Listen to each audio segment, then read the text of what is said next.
ఆత్మజ్ఞానాభిలాషులందరికీ నమస్కారాలు. పంచామృతానికి పునఃస్వాగతం. తలపుల తలుపులు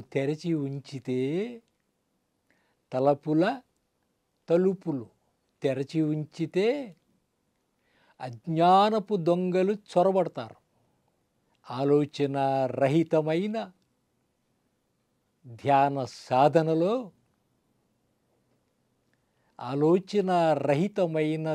సాధనలో ఆత్మజ్ఞానమే మహాప్రసాదం. ఆత్మజ్ఞానము అమృత తుల్యము మిత్రులారా.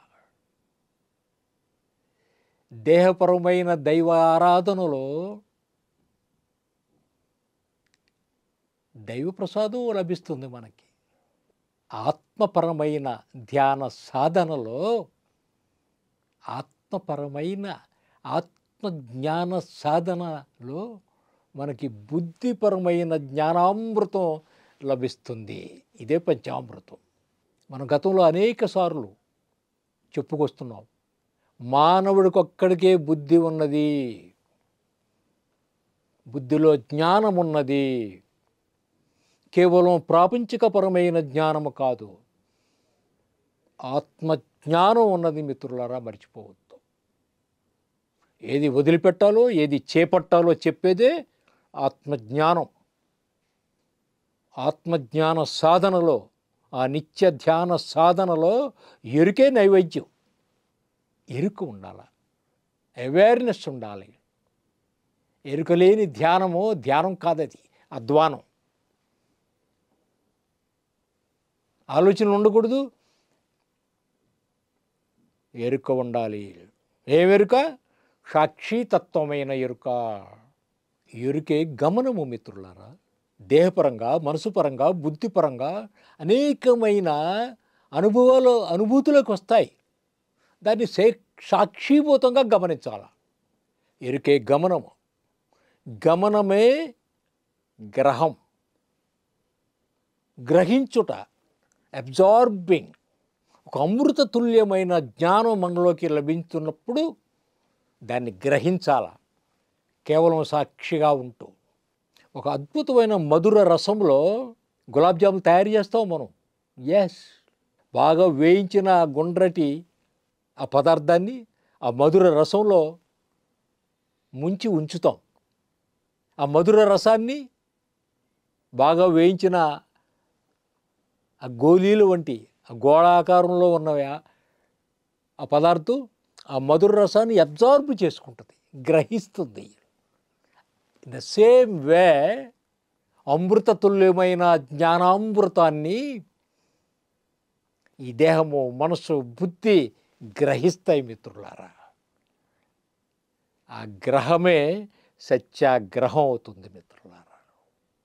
సత్యాన్ని గ్రహించే ఒక శక్తిగా మనం రూపాంతరం చెందుతాం.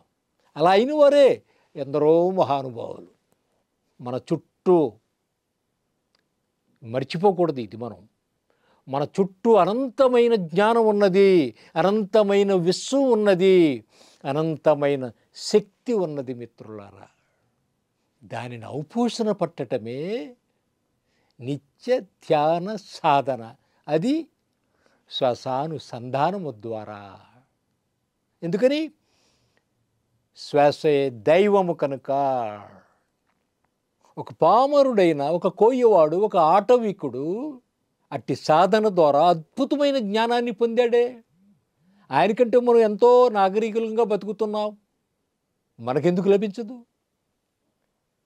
అంటే మనం చేసే ఈ సాధనలో నిజాయితీ లోపిస్తుంది అన్నది మనం గ్రహించాలి. ఆ సత్యాన్ని గ్రహించే శక్తికి నిజాయితీ కావాలా, నిజాయితీపరమైన సాధన కావాలా. ఒక డెడికేటెడ్, ఒక అంకిత, ఒక అర్పణ భావంతో. సో ఎరుకే ధ్యానము మిత్రులారా. ఆ ఎరుకే నైవేద్యం అంట.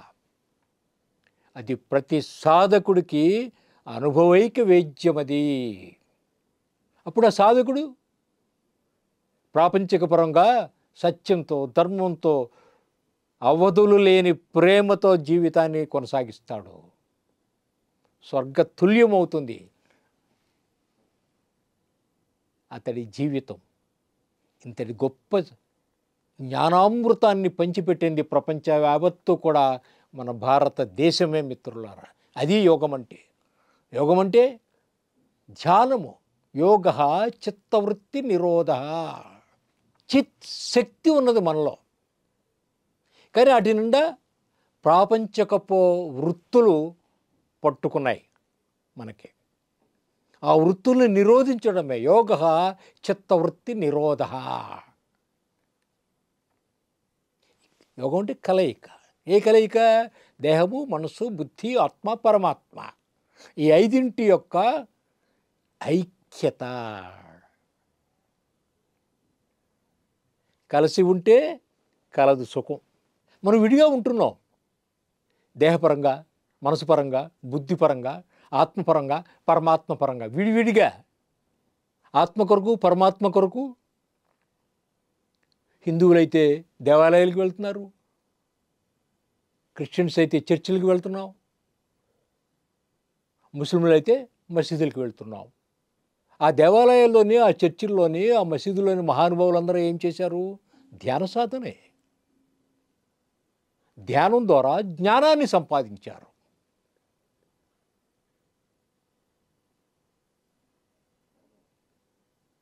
ధ్యాన సాధన ద్వారా మనకు లభించేది ఒక గొప్ప ప్రసాదం, జ్ఞానమే.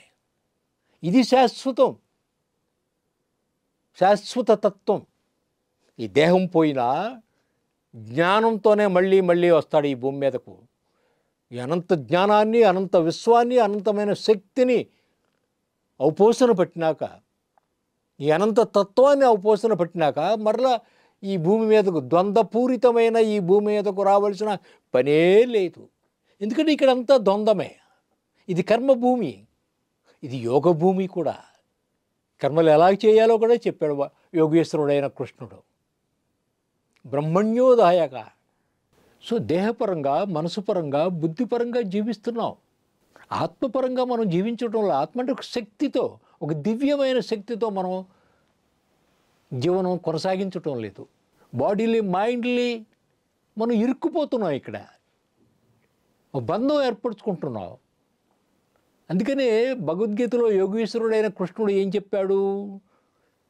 వ్యాసుడు చెప్పిందే కృష్ణుడైన పాత్ర ద్వారా చెప్పాడు. బ్రహ్మణ్యోదాయ కర్మాణి సంగం త్యక్త్వా కరోతి యః లిప్యతే న స పాపేన పద్మపత్రమివాంబశ. నిమిత్త మాత్రంగా ఉంటూ కేవలం సాక్షితత్వంతో, నీకు ఎట్టి సంబంధము లేకుండా కర్మలు చేయి. సత్యంతో, ధర్మంతో కట్టుబడి ఒక తామరాకు మీద నీటి బొట్టులాగా జీవించమన్నాడు. ఎక్కడికక్కడ మనం బంధం ఏర్పరచుకుంటున్నాం. దాని చేతే మళ్ళీ మళ్ళీ ఇక్కడికి రావాల్సి వస్తుంది. ఈ భూమండలానికి మించిన తలాలు, అద్భుతమైన తలాలు ఎన్నో ఉన్నాయి అనంత విశ్వంలో మిత్రులారా. ద్వంద్వపూరితమైనది. ఇక్కడ ఆత్మజ్ఞానం నేర్చుకోవడానికి వస్తున్నాం. ఇక్కడ ఇది ఒక పాఠశాల, ఇది ఒక అద్భుతమైన రంగస్థలము అన్నాడు షేక్స్పియర్.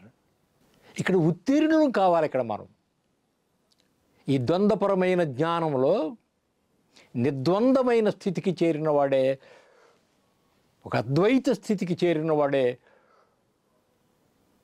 అద్భుతమైన లోకాల్లో విహరిస్తాడు. వాళ్ళే ఎందరో మహానుభావులు ఒక్కొక్కరు ఒక్కొక్క నక్షత్రంగా, గ్రహాలుగా, విశ్వ ప్రణాళికలో భాగంగా వాళ్ళు ఒక అద్భుతంగా ఈ విశ్వాన్ని, వాళ్ళ నేపథ్యంతోనే ఈ విశ్వం కొనసాగుతుంది. ఈ అనంత విశ్వము, ఈ అనంత జ్ఞానము, అనంత శక్తి నిత్యము, అనునిత్యము, నిరంతరం వ్యాపిస్తూ ఉంటుంది, విస్తరిస్తూ ఉంటుంది, ప్రవహిస్తూ ఉంటుంది మిత్రులారా. అలా మనం విస్తరిస్తూ, వ్యాపిస్తూ, ప్రవహిస్తూ ఉండాలి. జ్ఞానపరంగా, శక్తిపరంగా, దైవత్వంతో, దివ్యత్వంతో. సో ఎరుక మనకు సత్యాన్ని గ్రహించే శక్తిని ఇస్తుంది. ఎప్పుడైతే ఆ సత్యాన్ని గ్రహిస్తామో దీన్ని అప్లై చేస్తాం మన జీవితంలో. శాశ్వత తత్వాన్ని అనుసరిస్తాం. అశాశ్వతమైన వాటికి దూరంగా మెలుగుతాం. మనం ఎక్కడా ఇరుక్కోం, బంధించబడం, స్వేచ్ఛగా ఉంటాం. ఇది అనంతమైన జ్ఞానము మిత్రులారా. సంసారం అనే పడవలో మనం ప్రయాణిస్తున్నాం. అందరూ సంసారంతో ఉన్నవారే. ఏ దేవుడికి సంసారం లేదు, ఏ దేవుడు యుద్ధాలు చేయలేదు. మనం ప్రాపంచిక పరంగా ఏదైతే అనుభవిస్తున్నామో అన్నీ కూడా ఆ అనుభవాలు ఉన్నాయి ఆ మహానుభావులందరికీ. వాళ్ళకి పిల్లలు ఉన్నారు, వాళ్ళు ఒక తల్లిదండ్రులు కన్నా బిడ్డలే, మనం ఒక తల్లిదండ్రులు కన్నా బిడ్డలమే. వాళ్ళకి మనకి తేడా ఏమిటి? ప్రతి జన్మలోనూ అద్భుతమైన జ్ఞాన సాధన చేశారు, ఇటువంటి ఆత్మజ్ఞాన సాధన చేశారు. అందుకని వాళ్ళు శాశ్వతమయ్యారు. వాళ్ళు నిత్యము కూడా ప్రేమతో, దయతో, కరుణతో, మిత్రత్వంతో, సమస్త జీవకోటితో ఆత్మపరమైన బంధుత్వంతో మెలిగారు. ఈ లక్షణాలే వారిని శాశ్వతులను చేసింది. భౌతికంగా లేకపోయినా వాళ్ళు జీవించినట్లే. కానీ మనం జీవిస్తున్నా నిత్యము మనం కేవలం దేహపరంగా, మనసుపరంగా, బుద్ధిపరంగా జీవిస్తున్నాం. మనం అంటే 5, ఈ 3 కాదు. ఆత్మ అయి ఉన్నాం, పరమాత్మ అయి ఉన్నాం. ఈ ఎరుకతో సాధన చేయటం లేదు, ఈ ఎరుకతో జీవించటం లేదు. ఎందుకని? తత్సంబంధమైన సాధన లేదు, అజ్ఞానం లేదు. ఈ మూడింటిలో ఏముంటాయి మనకి? రెండే. మూడోది కూడా ఉపయోగించుకోవటం వల్ల బుద్ధిని కూడా. దేహము, మనస్సు. గతంలో మనం చెప్పుకున్నాం అనేక సార్లు. ఖనిజాలకు సంబంధించిన జ్ఞానము, వృక్షాలకు సంబంధించిన జ్ఞానము, పక్షులకు సంబంధించిన జ్ఞానము, పశువులు, మృగాలకు సంబంధించిన జ్ఞానమే ఈ రెండిట్లోనూ ఉంటుంది. కానీ మానవుడిగా మనం ఈ పరిణామ సిద్ధాంతం ప్రకారం, ఈ పురోగమన సిద్ధాంతం ప్రకారం, ద ఎవల్యూషన్ ప్రకారం మనకు బుద్ధి యాడ్ అయింది. బుద్ధి ఏం చెప్తుంది? విశిష్టణ జ్ఞానం చెప్తుంది. ఏది మంచో, ఏది చెడో, ఏది పాపమో, ఏది పుణ్యమో, ఏది ధర్మమో, ఏది అధర్మమో, ఏది హింసో, ఏది అహింసో చెప్తుంది మనకి బుద్ధి. దాన్ని ఉపయోగించుకోవటం లేదు. ఈ బుద్ధే బుద్ధాత్మగా రూపాంతరం చెందుతుంది. ఆ ఆత్మ పరమాత్మగా. మనమేం సన్యాసులం కాదు, సంసారులమే. ఇందాక మనం చెప్పుకున్నాం, అందరికీ సంసారాలు ఉన్నాయి. ఏ రాముడికి, ఏ కృష్ణుడికి, ఏ శివుడికి సంసారాలు లేవా? ఏ ప్రవక్తకి? అందరికీ ఉన్నాయి సంసారాలు. వాళ్ళు యుద్ధాలు చేశారు. దేని కొరకు యుద్ధం చేశారు? సత్యం కొరకు యుద్ధాలు చేశారు, ధర్మస్థాపన కొరకు యుద్ధాలు చేశారు వాళ్ళు. అదే కదా మహాభారతంలో, మనం రామాయణంలో కూడా తెలుసుకున్నది అదే. మనం వాటి ద్వారా ఇటు జ్ఞానాన్ని చెప్పారు మహానుభావులు, ఋషులు, బ్రహ్మర్షులు, రాజర్షులు. అట్టి జ్ఞానంతోనే జనకుడు రాజ్యపాలన చేశాడు. లేదా రాజులు యోగుల్ని పక్కన పెట్టుకుని ఋషుల్ని రాజ్యపాలన చేశారు. అందుకని మన పిఎస్ఎస్ మూమెంట్లో యోగులే రాజ్యపాలనకు అర్హులు. దాన్ని నిర్దేశించే బ్రహ్మర్షి Subhash Patriji pyramid party of India నెలకొల్పారు. అటువంటి యోగులు నిర్వహించే పరిపాలనలో దోషాలు ఉండవు మిత్రులారా. ఇదే వాళ్ళు గురుకులంలో నేర్చుకున్న విద్య. రాజులు వాళ్ళ పిల్లలకి నేర్పిన విద్య. ఆ విద్య నేర్చుకున్నాడు అద్భుతంగా. ఎవరు? రాముడు వశిష్ఠుడి దగ్గర. కృష్ణుడు, ఆయన గురువు సాందీపుడు. వినండి, చదవండి దైవించి. అద్భుతమైన జ్ఞానబోధన చేశాడు వశిష్ఠుడు రాముడికి. ఎప్పుడు? 16 ఏళ్ల బాలుడిగా ఉన్నప్పుడే. అప్పటికి ఆయన వివాహం కాలేదు, పట్టాభిషేకం ముహూర్తం నిర్ణయించలేదు, అడవులకు వెళ్ళలేదు. ముందే అన్నీ నేర్చుకున్నాడు. ఈ జ్ఞానం లేకుండానే మనకి పెళ్ళిళ్ళు అయిపోతున్నాయి, సంసారాలు గడిచిపోతున్నాయి, డబ్బులు సంపాదించేస్తున్నాం. కానీ అన్నీ దోషాలే. దోషపూరితమైన జీవనాన్ని గడిపేస్తున్నాం. మన మహానుభావులు అద్భుతంగా ఆదర్శప్రాయంగా అంతమంది జీవింతే వాళ్ళు శాశ్వతమయ్యారే. మనం ఎందుకు ఇలా జీవిస్తున్నాం? ఎందుకు ఇలా జీవిస్తున్నామన్న ప్రశ్న వేసుకోవాలి మనం. ఆ ప్రశ్నలన్నింటికీ సరి అయిన సమాధానమే ఆత్మజ్ఞాన సాధన. అదే కదా యోగీశ్వరుడైన కృష్ణుడు అర్జునుడికి చెప్పిన విద్య, యుద్ధ సమయంలో చెప్పబడింది భగవద్గీత మిత్రులారా, మనం మర్చిపోకూడదు. ఈ ప్రాపంచికపరంగా సంసారంలో ఉన్న మన వాళ్ళకి అందరికీ కూడా ఈ సంసారమే, ఈ జీవనమే ఒక యుద్ధం. నా వల్ల కాదు ఈ యుద్ధం చేయటం అని అస్త్ర సన్యాసం చేసిన అర్జునుడికి బ్రహ్మ విద్య బోధన జరగబట్టే యుద్ధానికి సిద్ధమయ్యాడు అర్జునుడు మిత్రులారా. భగవద్గీత కానీ, బ్రహ్మసూత్రాలు కానీ, ఉపనిషత్తులు కానీ, వేదాలు కానీ, బైబిల్ కానీ, ఖురాన్ కానీ, అనేకమైన అద్భుతమైన పవిత్రమైన గ్రంథాలు ద్వారా మనకి ఏం తెలుస్తుంది? వాటి నిండా ఉన్నది కేవలము యోగమే, ధ్యానమే, ఆధ్యాత్మిక సాధనే మిత్రులారా. అనేక కథల రూపంగా, అనేక ఉదాహరణలతో సుదాహరణంగా మనకు వివరించి చెప్పారు మహానుభావులు. అందుకనే భగవద్గీతలో సంజయుడి పాత్ర ద్వారా వ్యాసుడు అద్భుతమైన శ్లోకం చెప్పాడు ఆఖరి అధ్యాయంలో. ఎత్ర యోగీశ్వర కృష్ణో ఎత్ర పార్థో ధనుర్ధరః తత్ర శ్రీర్విజయో భూతి ధ్రువ నీతిర్మతిర్మమ అన్నాడు. ఎంత అద్భుతమైన శ్లోకం అండి. ఎక్కడైతే యోగీశ్వరుడైన కృష్ణుడో, యోగానికి ఈశ్వరుడు అంటే ప్రభువు, ఒక స్వామితత్వం, ఒక ఆధిపత్యం. మన మీద మనకు ఆధిపత్యం లేదు, ఇదే లోపం. ఎక్కడైతే యోగీశ్వరుడైన కృష్ణుడు ఉంటాడో, ఎక్కడైతే ధనుర్ధారి అయిన అర్జునుడు ఉంటాడో అక్కడ యోగము ఉండాలి, అక్కడ ప్రాపంచకపు విద్యలతో కూడిన ధర్మబద్ధమైన యుద్ధమే చేశాడు అర్జునుడు.